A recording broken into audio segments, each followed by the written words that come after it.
All right, on the bench, I have I'm going to call it a new old stock. If it's not new old stock, it's the closest you're going to get to it. A Cobra 142 GTL. This thing is immaculate. Not a single scratch or nick or anything on this. Yeah, this is definitely the nicest 142 GTL that I've ever worked on. It was sent in with the original box, all the giblets that comes normally with these radios. I'm assuming the mic is in there, and probably the DC power cord and mic holder, typical usual stuff in the original paperwork. So yeah, I mean, even the box is in great shape. But this one belongs to Paul, and yeah, good customer of mine. So what does he want here? He wants the full service with the recap. He wants a variable power on the back, clarifier unlocked. He wants a blue channel display, red blue TX RX LEDs, and white LEDs in both meters, and also white face meters. Yeah, we can get that done, no problem. So yeah, that's basically it for this. Pretty much a standard upgrades and updates to the radio. So yeah, I mean, this is just a really nice radio.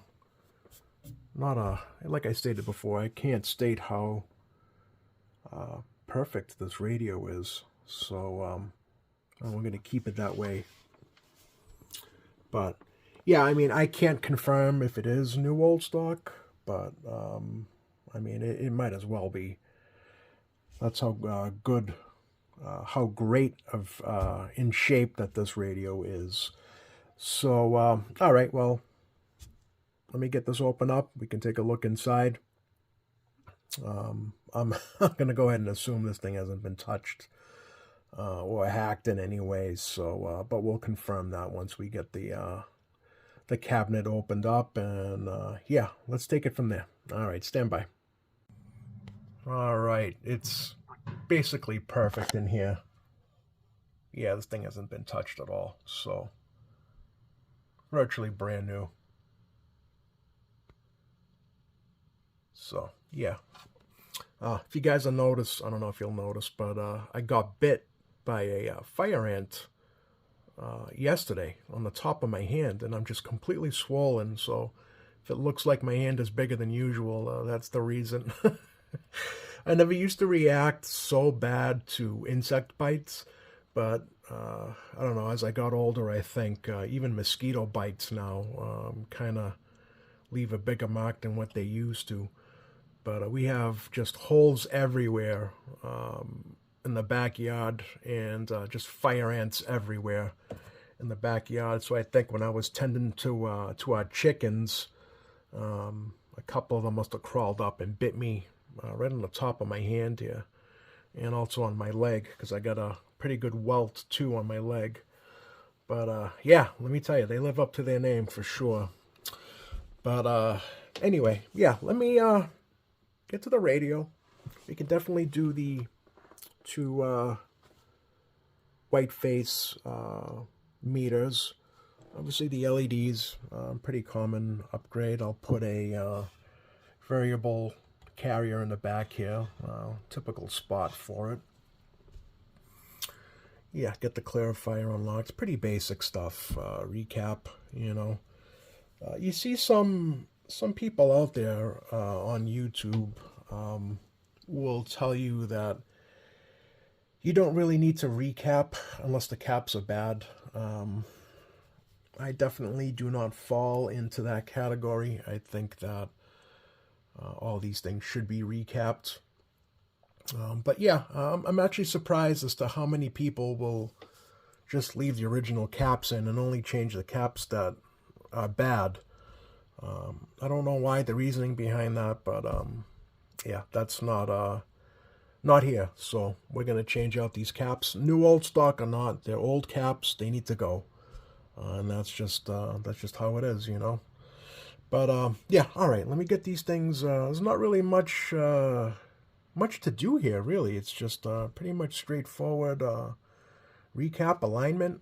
Again, you know, you can, no matter how new old stock this is or original, you know, the crystals are going to drift. Everything is going to, you know, fall out of tolerance a little bit. So, you know, especially when recapping anyway. But you know, this radio definitely needs to be aligned, no matter how new old stock it is, you know. So with that being said, let me get to it. I'm not going to make this a big project out of this radio, so when you see it next, everything is pretty much going to be done. So yeah, and we'll do our usual tests. All right, stand by. All right, well, radio is done. You can see we got the 2 white meters. Both of them have LEDs. Blue RX LED, red TX LED. The color didn't change, but I still changed out that LED so that way the intensities can match. Blue channel display. Variable carrier in the back. And a clarifier. The clarifier is unlocked. And yeah, that's basically it for the radio. Yeah, as far as the radio goes, it's aligned, working perfectly. And now I'm off to doing this D104 mic that also belongs to the same customer. This one here only has one cap, which is this one here, that IC. So I changed that. Still getting a little bit of a squeal, but this, I don't know who soldered this, but very poorly done. So I'm going to go ahead and clean that up as well. Clean up those connections. I had to put in a new 9-volt connector because this one ended up breaking off. But yeah, and also a 5-pin connector. These are the components that I took out for the clarifier. But yeah, I'm going to go ahead and get this cleaned up. You can see. Yeah, I don't know what happened there, but it's got to be done a little bit better. So I'm going to go ahead and tackle that, and then we can go ahead and do our normal tests with the radio. But I think the radio's looking really nice. Yeah. All right, stand by. All right, well, that's way better. At least there's no more cold solder joints. It is pretty tough trying to get these wires in there without actually touching, having the wires touch. But you know, you just need a little bit of patience. It's not going to look perfect, but this is going to be, it's going to work properly now. But all right, let me get this back together, and we'll take it from there. All right. All right, mic is serviced, and this is so this is what I do. I take some of this deoxide fader F5. I think that this is the best stuff to use for the mic contacts anyway. And you can kind of see just a regular piece of like good copy paper. And yeah, go through the contacts. So they were kind of dirty, but yeah, we got no more squeal, which is good. Might get a little feedback, but let me try holding it away. Testing, testing. 1, 2, 3, 4. 1, 2, 3, 4. Audio. Yeah, so that's a little bit better. In fact, a lot better. I'm really liking this. Really cool. Might consider getting one for my microphone as well. But all right, let me get this all back together. Everything is all set now, and working great. So let me get the yeah, I'm gonna get the cabinet back on this, and we can actually start doing some tests. All right, stand by. I'm not sure if I showed you guys when I do the clarifier mods. I take the component right out, and then what I do is I just wrap them up in tape, mark them, and then just include some instructions just in case if somebody ever decides that they want to return the clarifier back to original. It does happen quite often, actually. They got the parts right here needed to do it. It just makes things easier. You know, anybody can go back, look at the schematics, see what's missing, you know, and undo the mod. But at least this way it's in a baggie with the radio, and the owner has it. If for whatever reason they want to return it back, it's just easier to have the components there. So yeah, all right, let me get this on the signal generator. Let me zoom out a bit here. There we go. And it's yeah, completely back together. I mean, what a really nice looking radio this is. So all right, let me get it on the signal generator, and we'll see what it's doing for sensitivity. And yeah, we'll go right through our normal tests. All right, stand by. All right, well, there's an S9.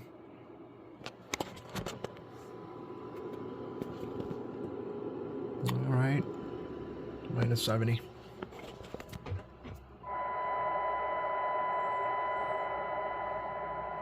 Let's see what it's doing for sensitivity. All right.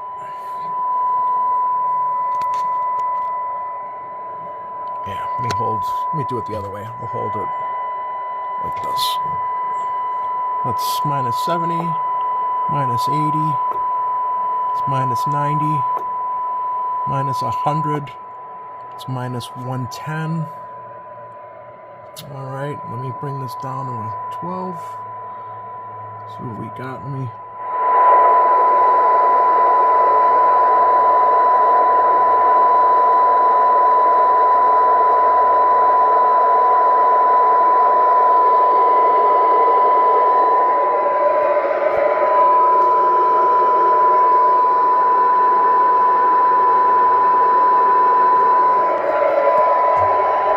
minus 113. All right, this is AM. That's on AM, so that's really good. Let me bring this back to a S9. All right, right there. All right, right back to an S9.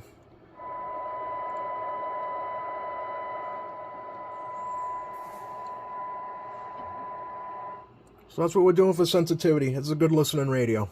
All right, let me get this on the dummy load. We'll see what we got for a carrier in the back here. I think when I did it, it was it goes all the way down to nothing, up to like 6 watts or so. So yeah, and then we'll see what it sounds like on a monitor radio on the Uniden Pro A10E, which I think I'm going to be changing this out soon for something else. I don't know yet. Maybe I'll bring out my Robin SB520D or something else. I'll rotate the monitor radios around, and yeah. All right, let me get this on the dummy load. Stand by. All right, so on the dummy load, let's see what we have for a variable. I gotta get creative here and try to key up this mic with my legs. Okay, it worked. All right, so we got, oh, there we go. All right, so we have, yeah, just over 5.5. Yeah, all the way down to nothing. So set that at right around 4. So okay. And like I stated, we're on AM. So let me put this to PEP. See what we got for AM. Audio, audio, audio, audio, audio, audio, audio, audio. What, like 16 or so? Right around there. Yeah. Yeah, dynamic's up. Okay. Let's try lower sideband. This is with this his mic here. Audio, audio, audio, audio, audio, audio, audio, audio. Yeah, like 16, 17, 18, depending on how you kind of hold the mic. So, but yeah, those are the numbers, and these are clean watts. So nothing's clipped. Nothing is bypassed. So anyway, with that being said, let me get the monitor radio up and we'll see how this thing sounds. All right, stand by. All right, let's see how this thing sounds on this D104 mic here. Try to keep my hands stretched out as far as possible to prevent any feedback, but audio, 1, 2, 3, 4, 1, 2, 3, 4. Testing out the audio on this D104 mic connected to this Cobra 142 GTL. Hopefully it sounds good. I think it sounds good. I'm not a fan of the D104 mics. Any versions of them, I think they're okay, but people love them. But anyway, that's it for the tests. And let's get this thing connected to a antenna and see if we can get maybe a radio check. And yeah, maybe we might get some skip. Skip's been kind of dead, but anyway. All right, stand by. How about we check out this, just a regular static 636L mic.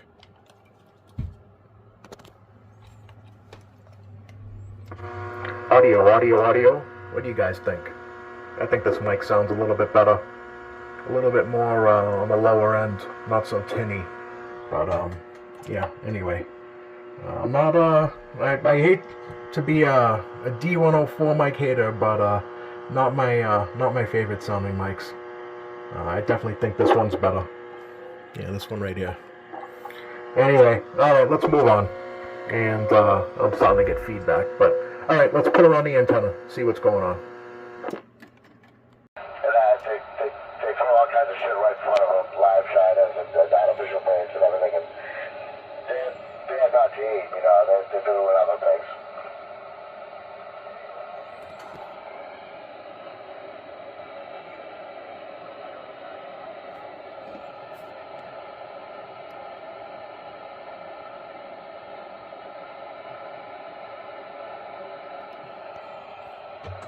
Yeah, she's spot on frequency.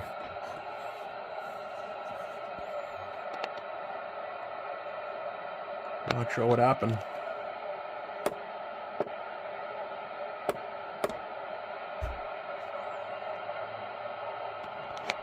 Oh, no shit. You know what I use? I use this big rope with, you know those weighted treble hooks you just throw out in the ocean to try to snag like bait or whatever? Anyways, I'll just, like if I hook a fish on a bridge and I pull it up and then you can see the mouth, you know, opening up or whatever, or I can get lower down the weighted hook and get it underneath its mouth in a soft spot, maybe pull up real high. For some reason I was flickering from like a violet to a blue on the camera, but in real life it's not flickering. Pull up with the rope, and it's on a giant treble hook.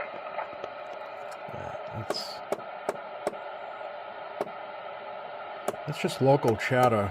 Like I said, I just put it in this little... Skip has just been dead. No DX, no overseas DX, no nothing. You know, it's like catching into the carpeting and everything. And so I put this little plastic container into the back of my car. It works well. Let's try AM.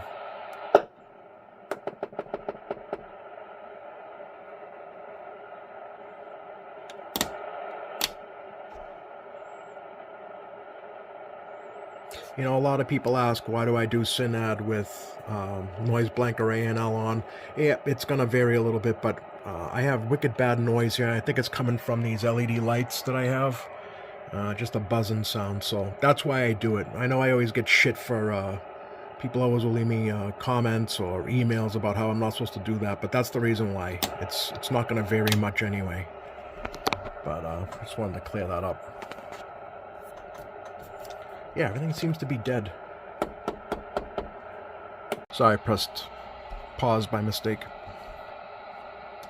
Let me try again.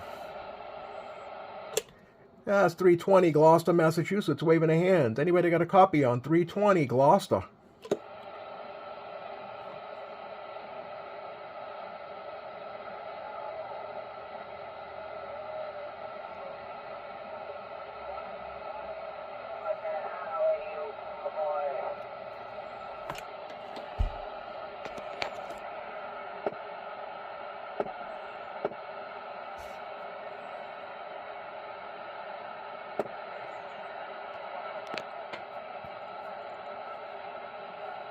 Yeah, I'll go through one more time on AM, but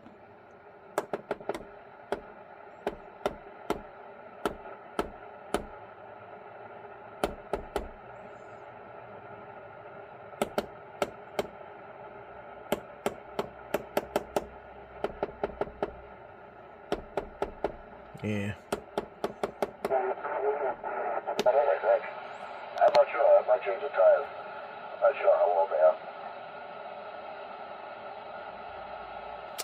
All right, guys, I'm gonna end it here. Unfortunately, it is what it is with the DX. But all right, Paul, I got your Silver Eagle back working, and your pristine 142 GTL recapped, aligned, and ready to go. Thanks for watching, guys.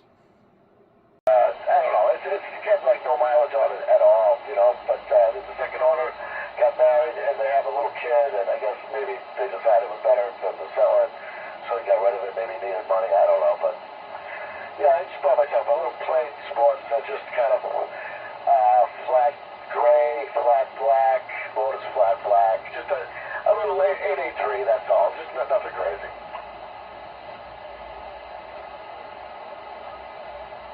883.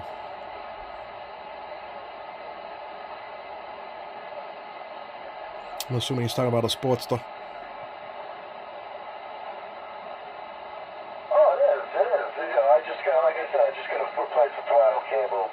He didn't store it correctly, you know, but just got to replace the throttle cable. There's a couple of other little minor things that I already fixed.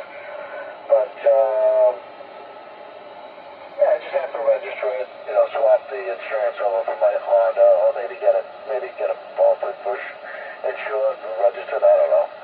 You know, I love my Honda Shadow. It's so fucking dependable. Ew.